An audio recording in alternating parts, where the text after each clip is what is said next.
তো বন্ধুরা কেমন আছো? আশা করছি সবাই ভালো আছো। সো চলো আজকে তোমাদেরকে দেখায় শুধুমাত্র কেবল দিয়ে বাইসেপের কয়েকটি ওয়ার্কআউটস। তো তোমরা এই সমস্ত ওয়ার্কআউটসগুলি তোমাদের বাইসেপ শিডিউলে অ্যাড করতে পারো। বেসিক্যালি যেদিন তোমরা ব্যাক ওয়ার্কআউট করবে, ব্যাক ওয়ার্কআউটের সাথে সাথে বাইসেপে বেশি প্রেশার না দিলেও বাইসেপ মোটামুটি অল্পতেই ট্রেনিং হয়ে যায়। তো যেদিন তোমরা ব্যাক ওয়ার্কআউট করবে, ব্যাক ওয়ার্কআউটের পরে এই সমস্ত ওয়ার্কআউটসগুলি মানে মিনিমাম 3 সেট করে তোমরা করতে পারো। তো এইভাবে যদি তোমরা ওয়ার্কআউটগুলোকে পারফর্ম করো ঠিকঠাকভাবে, তাহলে ডেফিনেটলি তোমাদের মোটামুটি বাইসেপের একটা সুন্দর পাম্প থাকবে। তো তোমাদেরকে বলে রাখি যে আমি এই মুহূর্তে রয়েছি আমাদের মদনপুর জিম এক্সে, আর তোমরা দেখছো তোমাদের প্রিয় চ্যানেল ফিটনেস মাইন্ড। সো আমি তোমাদের সঙ্গে রয়েছি এবং তোমরা দেখো এক এক করে ওয়ার্কআউট। এই ওয়ার্কআউটগুলি আমি জাস্ট 3 সেট করে পারফর্ম করেছি। তো তোমরাও এভাবে করতে পারো। যেহেতু আজকে আমার কোনো আর্মস ডে না, কিন্তু ব্যাকের সাথে বাইসেপ অল্প করে মারলে পাম্পটা বেশ ভালোই থেকে যায়।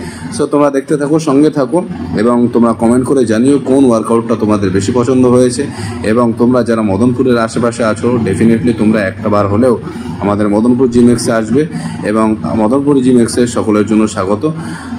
আর এই মুহূর্তে তোমরা দেখছো যে ওয়ার্কআউটটা, এই ওয়ার্কআউটটা যে পারফর্ম করার ক্ষেত্রে তোমাদের যে এলবোর যে কন্ট্রাকশনটা ঠিকঠাক রাখতে হবে, তা না হলে কিন্তু তোমাদের বাইসেপ প্রপারলি পাম্প হবে না।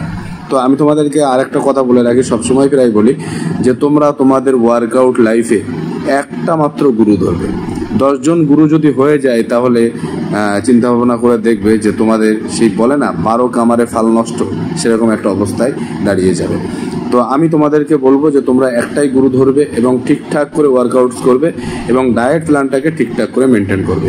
আর একটা বিষয় তোমাদেরকে বলে রাখি, অনেকে জিমে এসে বলে দাদা আমি কিছুই খাই না, কোনো প্রোটিন নেই না, কি করে আমাদের বডি হবে। কিন্তু দেখা যাচ্ছে সে এখান থেকে ওয়ার্কআউট করে বাড়িতে যাওয়ার পরে সে অনলাইন থেকে সস্তায় কিছু ওয়ে প্রোটিন কিনে সে খাওয়া দাওয়া শুরু করে দিয়েছে। তো এইরকম মিথ্যা কথা যারা বলো, তাদেরকে আমি বলছি কখনো কোনো দিনের জন্য তোমাদের বডির প্রপার শেপ কিন্তু আসতে পারে না। কারণ ট্রেনারের কাছে কোনো রকমভাবে তোমরা মিথ্যা কথা বলবা না। যে জিনিসগুলো তোমরা তোমাদের বডিতে দিচ্ছ, সেই সমস্ত বিষয়গুলি ট্রেনারের সঙ্গে আলোচনা করার দরকার রয়েছে। এবং আলোচনা বলতে শুধু এতটুকু নয় যে দাদা একটা চার্ট বানিয়ে দিও, ব্যাস এতটুকু না। তোমরা একটা ট্রেনারের সঙ্গে তোমাদের বডি সম্পর্কে আলোচনায় বসলে মিনিমাম 20 থেকে 25 মিনিট তার সঙ্গে ভালো করে আলোচনা করো।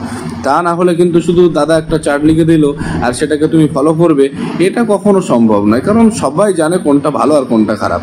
সো থ্যাংক ইউ, দেখা হচ্ছে পরবর্তী ভিডিওতে। সকলে ভালো থাকো, সুস্থ থাকো।